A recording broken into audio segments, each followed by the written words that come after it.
In the quiet Pakistani city of Abbottabad, a three-story compound stood out from the rest. Nestled among the tranquil streets and bustling marketplaces, this peculiar structure captured an air of mystery, its high walls whispering secrets to the cool night air. Unlike the typical homes in the area, the compound was guarded by towering walls, some as high as 18 feet, topped with barbed wire, a fortress in a sea of modest dwellings. The residents of this fortress were enigmatic figures, often seen but seldom heard. They kept to their compound, their interactions with the outside world kept to an absolute minimum. The children within these walls rarely ventured out to play with others in the neighborhood, their laughter and chatter confined within the compound's boundaries. The locals often wondered about the inhabitants of this fortress, their curiosity piqued by the unusual security measures.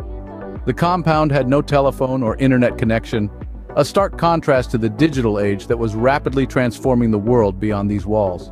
All supplies, from groceries to medicines, were delivered under the cloak of darkness, adding to the intrigue that surrounded this place.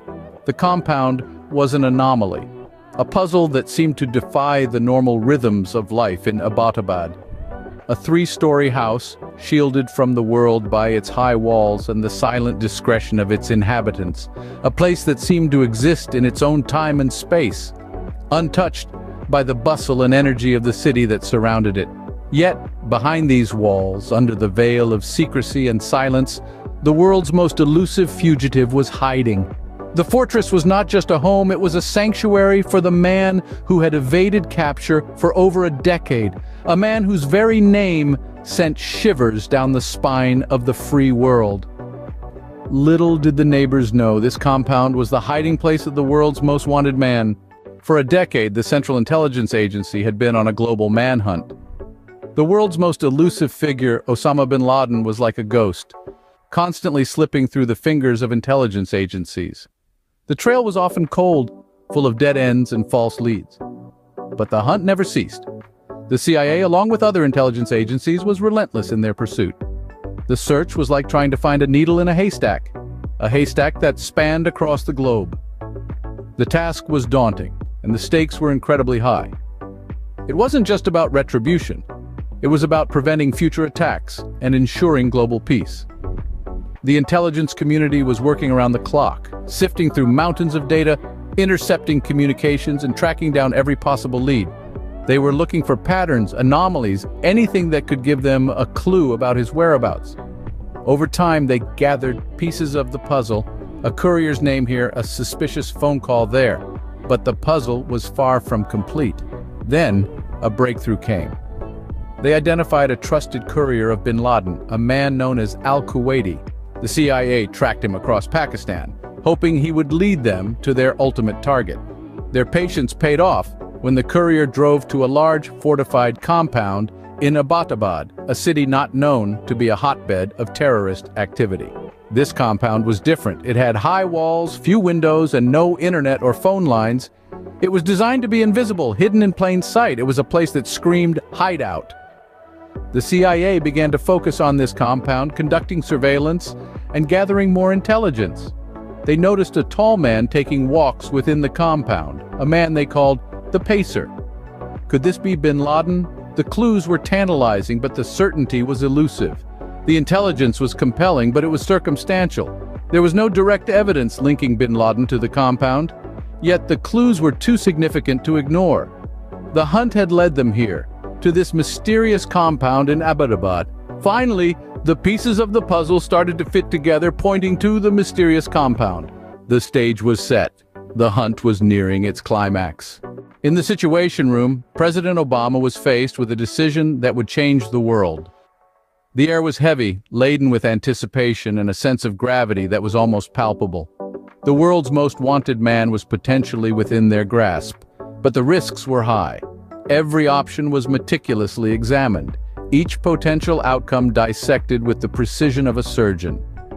The room buzzed with whispers of contingency plans, potential backlash, and the inescapable reality of what failure could mean. The weight of the world was on the president's shoulders, the lives of his people in his hands. This was not a decision to be taken lightly. Every variable, every possible scenario was considered. It was a high-stakes gamble, a roll of the dice that could change the course of history. And then, amidst the quiet hum of deliberation, the president made his move. With a nod of his head, Operation Neptune Spear was a go. Under the cover of darkness, 2 Black Hawk helicopters descended on Abbottabad. The hushed whispers of the night were punctuated by the distant thrum of rotor blades, an ominous harbinger of the storm that was about to befall the quiet Pakistani town. In the belly of these iron birds, a team of elite warriors, the Navy SEALs, were poised for their mission. Their task? To apprehend the world's most wanted man, Osama bin Laden. The SEALs were a picture of grim determination, each man acutely aware of the gravity of their task. Their hearts pounded with anticipation, but their faces were masks of steely resolve. As the Blackhawks touched down, the SEALs sprang into action. They moved like shadows, their presence barely registered before they were gone. The compound was an imposing fortress, but they had been trained for this. Every possible scenario had been rehearsed, every potential threat anticipated.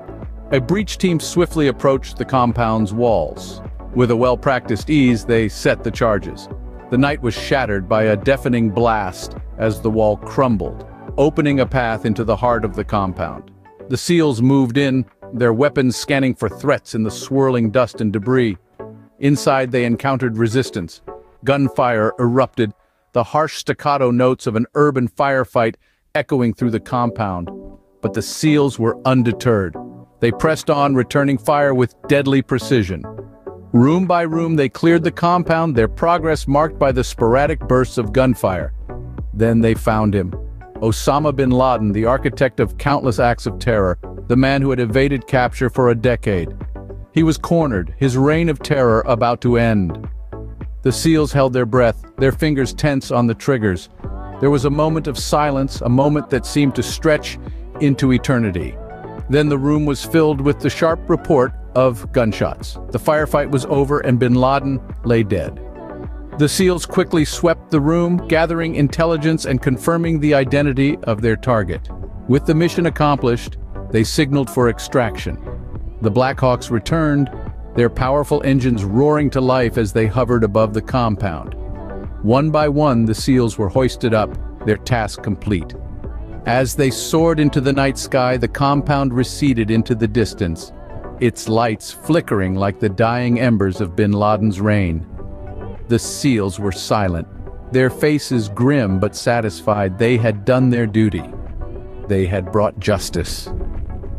In the early hours of May 2, 2011, Osama bin Laden, the mastermind of 9/11, was dead. The world would wake to a new dawn, a dawn free of the shadow of one of history's most notorious terrorists. The raid was a testament to the courage and resolve of the men and women who defend our freedom, a reminder that no matter how long it takes, justice will be served.